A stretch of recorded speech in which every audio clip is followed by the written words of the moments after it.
ጓደኛዋ እያንዳንዱ ነገር ተናግራለች። በጣም ያስጨነቅ ሁኔታ፣ በጣም ትጨናነቃለች፣ በጣም ተሰቃይታለች። ከዚህ በፊት አሪፍ ኑሮ ትኖር ነበር። አሁን ደግሞ በጣም ይሰማታል። አንዳንዴ ጥሩ ትሆናለች፣ አንዳንዴ መጥፎ ትሆናለች ነው ያለው። ያው ልጅቷ በመተት ተይዛ ያለች፣ ምንም ነገር እንዳትጠይቀው፣ ምንም ነገር እንዳታወራው 15 አመት በሙሉ አረብ ሀገር እንዳሰራች፣ ግን በ15 አመት የሄደች የመጣች አይበቃም ሂጂ ስሪ ኢለኝ ነበረ ነው ያለችው። አክሲዮን አለን፣ ቪላ ቤት አለን፣ ቤቴ ስለሚታደስ ነው እዚህ አምጥቶ ያስቀመጠኝ። ባሌ በጣም ይወደኛል፣ በጣም ነው የሚያምነኝ፣ ቀለበት አድርጎልኛል ብላ ነው ያወራችው። ለምን አሁን ከዛ ቤትሽ ለምን ወጣሽ ስትባል ሊታደስ ነው፣ አራቱም ሚስቶቹ የብቻ ብቻ ነው ያስቀመጠን፣ አራታችንም ከዛ ቤት አውጥቶናል። ስለዚህ እኔ የመጀመሪያ ሚስቱ ነኝ፣ በጣም ነው የሚወደኝ።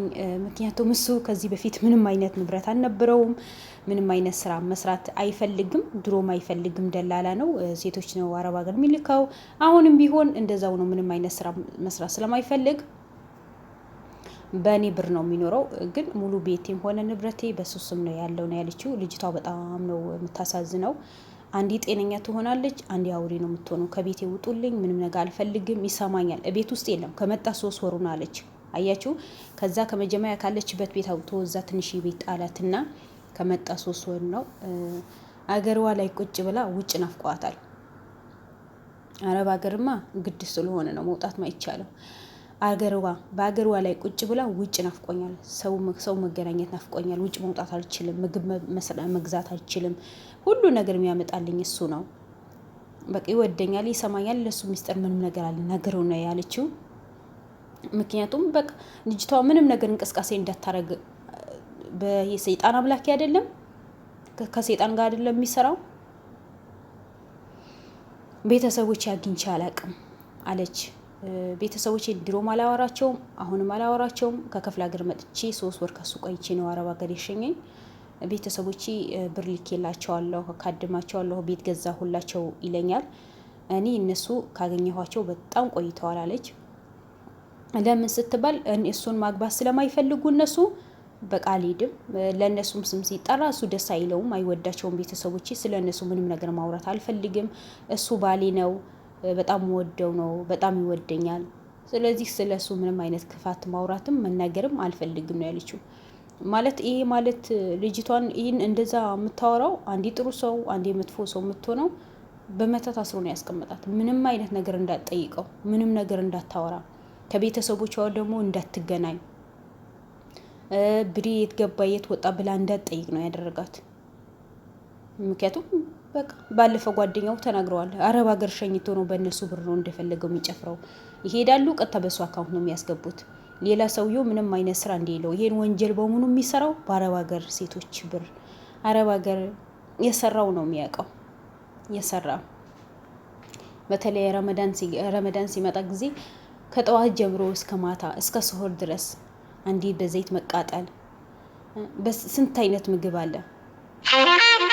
ጀርባችን ተቃጥሎ እግራችን አሞን እንኳን አፍጥር ሰዓት በስነ ሰዓት ቁጭ ብለን ማናፈጥርበት ብዙ ቤቶች ሊኖሩ ይችላሉ። ያ ውስጣቸውና በየቤቱን ይወቀው። አፍጥር ሰዓት እንኳን ቁጭ ብሎ ማያፈጥሩ ልጆች ብዙ ልጆች አሉ። ምግብ እንኳን ረመዳን ጾመው ምግብ ማያገኙ ልጆች አሉ። ጥሩ ማረብ እንዳለ መጥፎ ማረብ አለ፣ እያገሩ ማለት ነው። አገራችን መጥፎ ሰው እንዳለ ጥሩ ሰው አለ። እትማገር ቢሆን እንደዛ ነው። ያ እንደዛ ለፍተው ደክሞ ያመጡት ብር፣ እንደዛ ደክመን ለፍተን ያመጣ ነው ብር ማንኛው ሰው ተጫውቶ እንደዚህ ደግሞ ምንም ነገር ከቤተሰብ እንዳትገናኝ፣ ከቤተሰብ እንዳታወራ፣ ጤነኛ ሆና እንዳትኖር አድርጎ በዚህ ልክ መጣ ለብር ብሎ። እነዛ አረብ ሀገር የሄዱ ልጆች ሳይሆን ወይስ ከአረብ ሀገር ብር የሚልኩ ልጆች ሳይሆን እነዛ ሰዎች ናቸው ጤነኛ አይደሉም። ጤነኛ ቢሆኑ ኖሮ እኮ የሰውን ላብ አያስደስታቸው ነበር፣ የሰውን ስቃይ አያስደስታቸው ነበር። ጤነኛ ያልሆነ ሰው ውስጡ ትክክለኛ ጤነኛ ያልሆነ ሰው በትክክል ማሰብ ማይችል ሰው እኮ ነው በሰውን ሞራል የሚራመደው፣ የሰውን ነገር የሚያምረው፣ የሰውን ላብ የሚያምረው፣ የሰውን ብር የሚያምረው እንጂ ይሄ ያስቻለው የሚባል ሰው ጤነኛ ቢሆን ሰይጣን አምላኪ ባይሆን ኖሮ ከሰይጣኖች ጋር ውሎ ባያድር ኖሮ ሰው እንደዛ ይጎዳ ነበር። ምክንያቱም አሁን እንደ ድሮ አይደለም። አገራችን ላይ ስለ አረብ ሀገር ስቃይ ብዙ ሰው ያውቃል። እድሜ ለሶሻል ሚዲያ ምን አይነት ስቃይና ምን አይነት መከራ አልፈን ሰርተን ያ ብር እንደምናገኘው ብዙ ሰው ያውቃል። ግዴታ መጥቶ መቅመሱ አይደለም። በቃ አሁን ሁሉ ነገር በሚዲያ የታወቀ ነው። ድሮ ነበር እኮ ሁሉም ታፍኖ ምን ድረስባቸው እንኳን ሙተው እኮ ሳይታወቅላቸው ስንት ዓመት የሚቆዩ ልጆች ሊኖሩ ይችላሉ። እኔ ባላቅም ግን አሁን ሁሉ ነገር ተደርሶበታል። ሁሉ ነገር ሰው ያውቀዋል። እንደዛ ለፍተው እንደዛ ደክመው ያመጡት ብር በልታችሁ በዛ ላይ ጤነኝ እንዳይሆን አድርጋችሁ ከቤተሰብ ጋር ከቤተሰባቸው ናፍቆት፣ የአየር ናፍቆት፣ የሰው ናፍቆት እና አሁን እናንተ ጤነኛ ናችሁ? እነሱማ ምን ያደርጉ?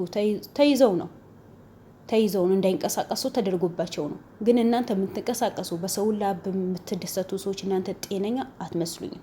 ብቻ አላህ ልብ ይስጣችሁ። እኔ ምንም ማለት አልችልም። መሳደብ ምንም አይደለም። አላህ ልብ ይስጣችሁ። ለሁሉም ለስራው የሚሰጥ አላህ Subhanahu Wa Ta'ala አይደለም? ሁላችሁም አላህ Subhanahu Wa Ta'ala የስራችሁ ይስጣችሁ። ሁለተኛ ደግሞ ወንድሜ ይመጣል ካስቸለው ጋር አይቶኝ ምን ብሎኝ ምንም እንደማያውቅ ህፃን አድርጎኝ ነው የሚያየው። አንድ ቤት ለሱ ሰጥተዋል። እውነት የገዛ ወንድሟ እንደዚህ ስትሆን፣ አንዴ ትክክለኛ ሰው አንዴ የሆነ ጤነኛ ያልሆነ ሰው ሁላ እንደዛ ስታወራ፣ እንደዛ ስትስቅ፣ እንደዛ ስትጫወት እቺን እህቱ አይቶ ለብር ብሎ ጥሏት ይሄዳል። ለነገሩ ስንት ሰው አይተናል። ለገዛ እህቱ ለብር ብሎ የሸጠ ሰው አለ አይደል? ለገዛ ቤተሰቦቻቸው ለብር ብሎ የሚሸጡ ሰዎች አሉ አይደል? ኢትዮጵያ ወዴት እንደምንሄድ ብቻ አልነቅም። ወይ አልፍልን ወይ አልፎና እንኖር። ሁሌ ወደ ኋላ ይቀራል። በስንት መከራ የተሰራ ነገር ደግሞ መቅማት ነው፣ ማፍረስ ነው፣ ምን ማለት ነው? ብቻ ለሁሉም ሆዲፍ ጆ እንጂ በየቤቱ ስንት አይነት መከራና ስንት አይነት ስቃይ አለ። ግን እህቱ በዚህ ልክን ስትሰቃይ አይቶ ምንም አታውቅም ገና ህፃን ናት ብሎኝ ይሄዳል ስትል በጣም አንጀቴ ነው የበላቸኝ። ነበልባል ወንድማችን ስቅስቅ ብሎ ነው ያለቀሰው። ምክንያቱም አንዴ ጥሩ ትሆናለች፣ አንዴ ትቀያየራለች። በዚህ ልክ የገዛ ወንድሟ ግን አይተዋት ጥሏት ሄደ። አይ እህቴ ነይ ቤተሰቦችሽ ተዋውቂ ነይ እንሂድ ብሏት ይዟት መሄድ ሲገባው ጥሏት ሄደ። ግን አሁን ነበልባል ወንድማችን ከደረሰልሽ በኋላ ከዛ ስቃይ እንድትወጪ እርግጠኛ ነኝ። ንብረትሽ ደግሞ ሙሉ በሙሉ ባታገኙ ግማሽ እንደምታገኝ እርግጠኛ ነኝ። ምክንያቱም ጀግና ነው። ወንድሙ ካለበት ስቃይ ያወጣ ጀግና ስለሆነ አላህ አፊያ ያርግሽ።